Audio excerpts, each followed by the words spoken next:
Grande projeto Baobá que une a cultura afro. Estamos com a Laura. Pode nos falar um pouco o que vai acontecer no dia de hoje? A luta contra o racismo e contra todas as formas de preconceito também, né? A gente começa hoje 1 hora, na verdade já começamos, né? A gente inicia aí com o DJ De Cruz, né? E logo em seguida vem a roda de conversa, né? Depois um pouquinho vem a cantora Cida Garcia, né? Que ela vem mostrar, é uma cantora preta muito conhecida na cidade. Depois vem chamadas de contos africanos com Cíntia Beguini. Depois a gente vai falar um pouco sobre a capoeira, né, que é um esporte, uma dança da gente também. E depois vem a história do hip hop no Brasil e da dança do ventre também. Vamos falar sobre os desafios da mulher preta no esporte, com a Débora Abreu. O coletivo Viva vai estar aqui. E a educação antirracista, criativo, danças urbanas e a mulher preta na arte e na música com a Cláudia Falcão, que é outra intérprete aqui da nossa cidade. Além do portal de mídia, da divulgação do projeto Baobá, quais são as mídias sociais? @ Conexão Mulher RO, né, que é um grupo de mulheres que participam desses eventos, que produzem esses eventos, que são para empoderamentos femininos e quebra de preconceitos e paradigmas também. Tá? Então, nesse Instagram, vocês conseguem acesso a todos os eventos, inclusive o Festival Baobá. Aqui o municipal, onde que é o projeto Baobá? O Baobá está sendo plantado aqui. Acho que esse dia pela frente a gente vai ver o grande árvore, grande, que agrega tudo o contexto da filosofia Ubuntu africano. E a Márcia vai nos contar um pouco sobre esse projeto. No dia 18 de novembro, nós estivemos aqui junto ao secretário Nestor Júnior para plantar o baobá com muitas mãos, né, de conectadas, também de apoiadores do projeto, colaboradores. E o plantio do baobá dentro do projeto Conexão Mulher tem essa dimensão da filosofia africana, de unir, né, a nossa ancestralidade da raça humana com todos, todas e todos. Então, o plantio do baobá, ele se deu nessas nossas conversas, nessas rodas de conversa, onde a gente foi amadurecendo o festival e com os colaboradores, a gente conseguiu a muda, compramos a muda e plantamos. O nosso, né, secretário do Meio Ambiente, Nestor Júnior, ele nos auxiliou com toda a sua equipe técnica, tendo, né, em vista que pudesse haver qualquer tipo de impacto, foi feito, então, uma análise pela Secretaria do Meio Ambiente e o baobá foi plantado, então, antes do festival, do primeiro festival Baobá aqui em Rio das Ostras. E hoje, né, a gente tem os guardiões, que são os escoteiros do Projeto Zulu. São crianças e adolescentes que tomam conta do nosso baobá. Eu digo nosso porque ele é de todos nós. O baobá é da África, o baobá é de Rio das Ostras, o baobá é do Brasil, o baobá é de todos. E esse baobá, ele hoje, você viu, as folhinhas caíram, porque estamos nesse período de inverno, né? Chegando daqui a pouco a primavera, novamente ele vai florescer. E florescendo a gente vai ter essa imagem que é muito significativa, né? Das nossas folhas que caem, dessa renovação e nessa mudança, né, sazonal, de que a vida ela flui nesse sentido, porque é assim que a vida é. As nossas folhas caem, a gente aprende e floresce novamente. Quando a gente fala do baobá, essa árvore milenar, e dentro da filosofia africana, de sabedoria, de riqueza, de patrimônio ancestral, a gente também fala de baobá aqui em Rio das Ostras dessa forma, onde no dia 23 de novembro, a gente vai ter a oportunidade, nesse ano, dos frutos do baobá. Esse é o tema do nosso festival desse ano. E nos frutos do baobá, a gente vai ter a inclusão e a participação de jovens e de crianças, que mostram para a gente a importância de levar a filosofia africana, desde a infância, na sua valorização e no seu patamar que merece. A gente preza, né, e pede sempre às escolas que valorizem essa ancestralidade ou a filosofia africana, não só no mês de maio, no mês de novembro, mas que durante o ano a gente tenha o combate ao racismo, o estímulo à cultura e à filosofia africana em em todas as festas, em todas as oportunidades, não só em salas de aula, mas também nos projetos culturais das escolas, não só públicas, né, mas também com as escolas particulares também. Você percebe que você falou do ciclo da vida que faz o baobá, né? Você planta um momento que cai as folhas, renasce novamente. Me remete a África, em tudo, porque a África, continente mãe, como o Brasil, que tenha a sua população em grande quantidade que são afrodescendentes, e é uma África fora da África, o primeiro país em quantidade do seu povo fora do continente. Então, a África com o Brasil não poderia ter nem a fronteira, para te dizer, o mesmo povo não pode ter nem esse adjetivo colonial de colocar afrodescendente. Na verdade, a mesma raiz. Então, lá na África, costuma-se se plantar uma árvore depois que a vida da pessoa chegou ao fim.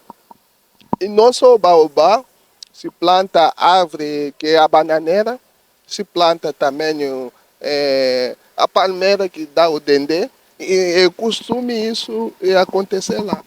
É importante também lembrar que, como somos, né, professoras já com mais de 50, né, então a gente já está aí num ciclo, né, de término. E esse ciclo de término fez com que o nosso projeto pudesse trazer, como é que eu vou falar para você, nos frutos do baobá, o que vai ficar. Porque quando a gente atinge a maturidade, porque envelhecer é isso, né? Envelhecer não é só você criar rugas, mas você amadurecer. Então, nesse amadurecimento da vida, a gente tem a oportunidade de ter o projeto Conexão Mulher, conectadas com o baobá, que faz com que a gente se conecte com a nossa ancestralidade. Então, não é só o combater o racismo, mas se conectar com a sua ancestralidade. E a gente sabe que a África é o berço da humanidade. Eu, como professora de biologia, falo isso, né, com propriedade, onde os estudos mostram isso, que a gente tem todo esse processo, né, de ancestralidade vindo da África. Então, hoje, ter um baobá é respeitar a ancestralidade e entender que a ancestralidade é que faz com que a gente se mova ao futuro. Porque se você não valoriza aquilo que você tem de história, o que você tem do antes, você não consegue ter o futuro, a construção de futuro. Então, quando a gente fala de ter raízes, é isso. Então, estamos num parque que aqui é o nosso parque, o Parque Municipal de Rio das Ostras, é um parque tombado. Isso aqui vai existir, a gente não vai estar mais aqui nesse planeta, né? Nesse sentido. Vamos estar já em outros momentos, cada um com a sua crença, mas o baobá vai ficar, a história vai ficar, as raízes estão aqui. Então, por 6.000 anos ou mais, porque o baobá é essa árvore ancestral resistente, forte, né?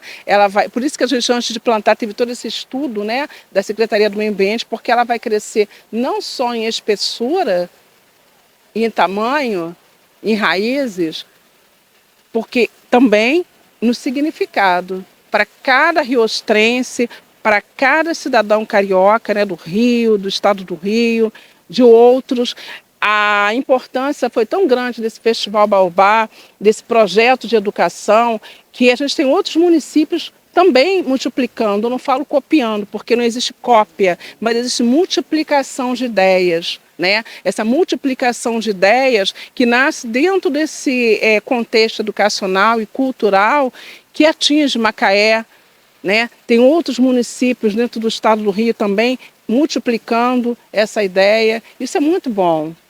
E apesar de você ter falado isso, trazendo o baobá, trazendo educação, os mais novos, que a gente já está na maturidade, vai estar no caminho para legar esse responsabilidade para os mais novos, mas e também você sabe que o contexto dos mais velhos na África são biblioteca viva.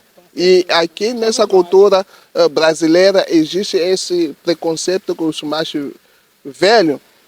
E como Baobá, como esse processo de educação, a gente influenciar por a boa educação que é da África, de respeitar os mais velhos sempre, e que são biblioteca viva, mesmo passando da maturidade. Enquanto eles estão conosco, a gente não precisa ler, ir na biblioteca, se eles são mesmo biblioteca viva. É verdade, somos os griots de hoje, né? Somos os griots do século XXI. Então, eu posso denominar os professores hoje como os griots do século XXI. Você vê que as mídias, né, a internet, ela está aí, existem muitos cursos, atividades à distância, mas nada substitui o professor, nada.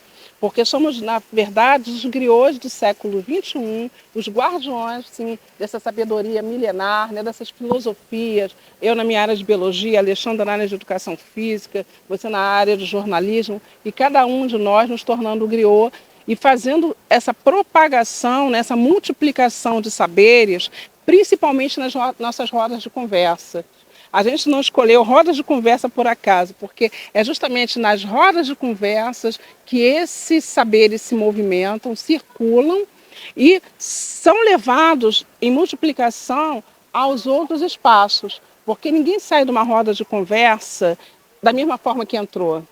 Você sai da roda de conversa assim, nem que seja com uma semente, com uma palavra, com uma frase, com um pensamento, com uma biografia ou bibliografia, e você vai buscar mais. Isso eu acho contagiante. Então, em 40 anos de magistério, eu falo, o saber nunca é demais, é aprender e aprender a cada dia. Você me remeteu a um assunto espiritual. Da essência da filosofia banto, que é espiritualidade que não tem nada a ver com a religião. Esse momento de aprender junto coletivo remete à filosofia banto que fala da a terra como a natureza do orixá. Tem dois movimentos, a rotação e a translação.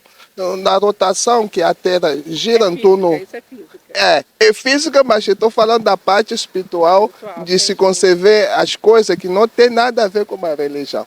O primeiro movimento, que é a rotação, que a Terra gira em torno do seu eixo, e quer dizer que a pessoa que tem problema, ao mesmo tempo, tem a solução dentro de si, na sua própria consciência, se ele voltar a achar o caminho.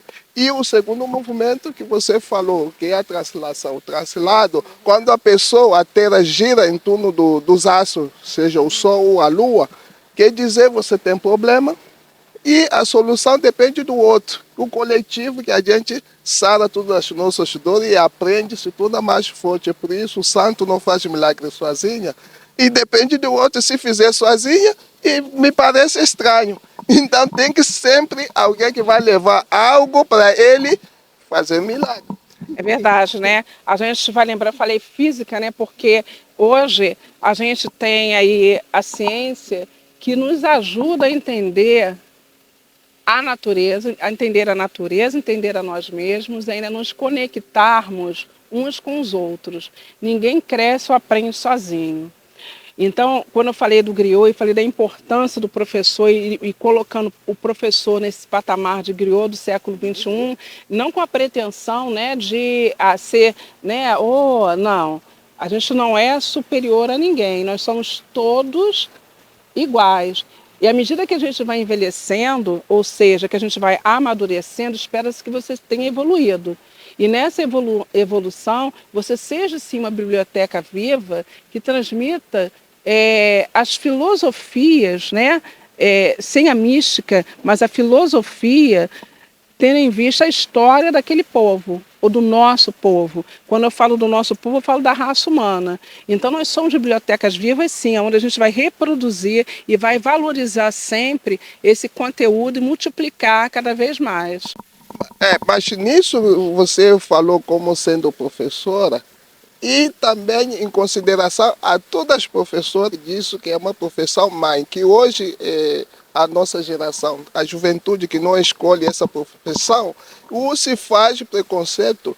Nada se aprende na vida sem passar por um professor. Então, de todas as profissões, você tem um professor que vai sempre te ensinar. Então, essa é a profissão mãe das professoras que fazem esse trabalho, que nenhum salário pode cobrir. Isso é o amor e dedicação, ser amor a essa causa da profissão, por ensinar o outro. É difícil o mundo continuar do jeito que está. Com certeza.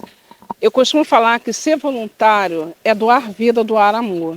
De todas as profissões, não desmerecendo nenhuma, porque todas elas são úteis, né? A gente tem todas as profissões, das mais simples, a profissão que você pode colocar aí num patamar, de acordo com a sua, né, com o seu pensamento. Todas as profissões são necessárias, todas as pessoas são necessárias na construção do mundo. Eu vejo no trabalho de formiguinha. A gente não tem como não depender da outra formiguinha que está vindo, porque somos formiguinhas nesse planeta, né? Onde a gente está fazendo essa corrente de ajuda, ou redes de ajuda e redes de apoio. Quando a gente fala do ser professor, também ninguém é professor por acaso. Aparentemente, a gente acha que as pessoas não querem ser professores ou professoras, querem sim. O que falta, na verdade, é isso, é mostrar que vale a pena. Porque ninguém fica 40 anos numa profissão se não vale a pena, entendeu? E não tem até aquelas camisas que colocam assim, sou professora pelo dinheiro, né? Sou professora por... fazendo de uma forma, uma metáfora, porque, na verdade, o ser professor está em todos nós. Então, nós somos, sim, os guardiões das nossas memórias ancestrais, das nossas famílias. Qual foi o pai ou a mãe que não foi professor para o seu filho, né, em determinado momento, não só ensinando matemática, português ou outra matéria, mas também ensinando sobre a sua ancestralidade, através de fotos, de objetos, mostrando toda a história daquela família. Isso é o ser um griot. Você preserva a sua história, a sua ancestralidade e passa para o outro para que ele possa multiplicar. E a gente fica muito feliz de ver que muitos festivais baobás estão surgindo. Por quê? Isso mostra que está dando certo, que esse é o caminho. E tem uma frase da Angela Davis, né, que ela fala assim, foi a Angela Davis ou foi a Conceição Evaristo? Agora eu fiquei trocada. Não, porque não é importante, né? Quem chegou primeiro foi Conceição Evaristo. O importante não é ser o primeiro, mas o importante é isso, é você poder fazer possibilidades, escolhas, porque todos nós temos escolhas. E fazer a escolha pelo lado da educação e cultura é o mais assertivo para que a humanidade tenha um futuro de verdade.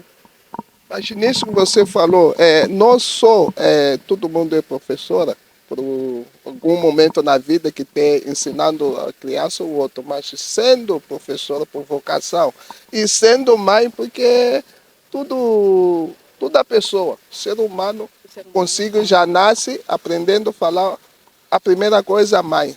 Então, a base da educação é a mãe. Sendo professora é mais completo ainda, e que a gente tem que respeitar, instruir essa sociedade. Contudo, respeitar as mães e esse projeto Baobá tocado para as mulheres. Mãe, e nada mais que deu certo por causa disso, porque a mãe agrega. Não só as mães, né? Eu vejo assim, mesmo aquela mulher que não é mãe, ou aquele homem que não é pai, é que eu falo, à medida que a gente vai vivendo, vai havendo um amadurecimento. O envelhecimento é um processo biológico, o amadurecimento é a escolha. Porque você só amadurece à medida que você se instrui, em que você faz esse processo cognitivo da vida. Você toma propriedade dele, não sei se estou fazendo me entender, mas toma propriedade desse processo cognitivo que é do ser humano. Todos nós aprendemos. Ela agrega muito conhecimento ancestral. Você vê que quando você tem os florais de Bach, quando você tem a homeopatia, a medicina ortomolecular e outras denominações que vêm surgindo, ela já falo na prática médica, tá? Não falo de nutricionista, mas e ainda de outros, né, fisioterapeutas, que estão também buscando na ancestralidade.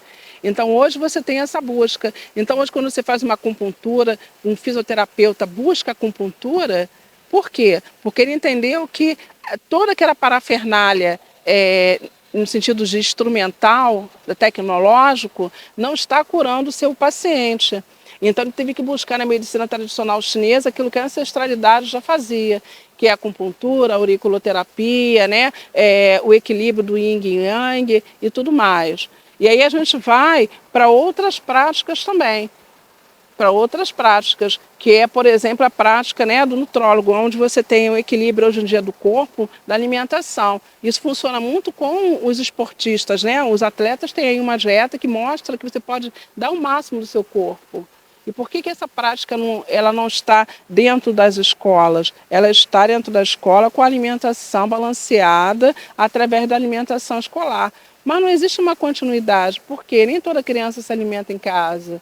Então ela não tem a continuidade para poder ter o seu crescimento saudável. Mas hoje a gente tem todo um processo de, vamos dizer assim, de trabalho com o povo. Está aí o Movimento Sem Terra, que não nos deixa mentir, né? Que a prática agrícola ela está ao nosso alcance, assim como as informações também. E isso faz com que você possa ter uma horta na sua casa. Um canteirinho com ervas que você possa fazer um chá, pegar um temperinho, e tudo isso é saúde. Você falou do povo milenar, o chinês, e usando da sua medicina prática chinesa para resolver os problemas do ser humano. Sempre a natureza pede, e pede como urgência, porque os problemas não acabam, entendeu? Criam sempre, mas eu estou dizendo isso porque os chineses conseguiram se adaptar a isso. Você vai numa determinada consulta chinesa, no médico você encontra medicina moderna e tradicional junto. Você escolhe, como a sua crença. Entendeu? Porque a crença já cura a pessoa primeiro. Se você crê, primeiro vai para o médico, você já se cura antes, entendeu? Efeito placebo. E também você vê, nos países capitalistas, o que tem influência capitalista que diaboliza o saber ancestral, que os chineses já adoptou como modelo, no Cuba também, a medicina tradicional tem a sua importância. Anda junto, onde está o médico que faz fitoterapia, ao médico moderno. E a pessoa escolhe um determinado caso, o que vai curar, o da eficácia. E nos outros países que diaboliza tudo o saber da prática medicinais tradicionais, está tudo no moderno, tudo da forma da agulha, tudo é antibiótica, que tem um limite, né? Não sei se aprendi certo, que se você tomar tanto antibiótico, você vai criar resistência e não tem mais a cura. É verdade. E se automedicar, o que é pior ainda. É engraçado, né? Se você pode contar numa rua, num bairro, quantas farmácias tem? As farmácias, né, sem entrar no mérito da questão, ela faz com que você se estimule uma medicação alopata, principalmente, o pior sem o receituário. E tomar uma medicação é algo muito grave, perigoso, determinados sintomas ficam mascarados. A gente já está agora falando da saúde, né? Então, para a saúde, a gente tem profissionais capacitados para isso. Então, a gente começa a perceber que uma dor de cabeça pode não ser só uma dor de cabeça, uma enxaqueca pré-menstrual, pode ser algo muito mais grave.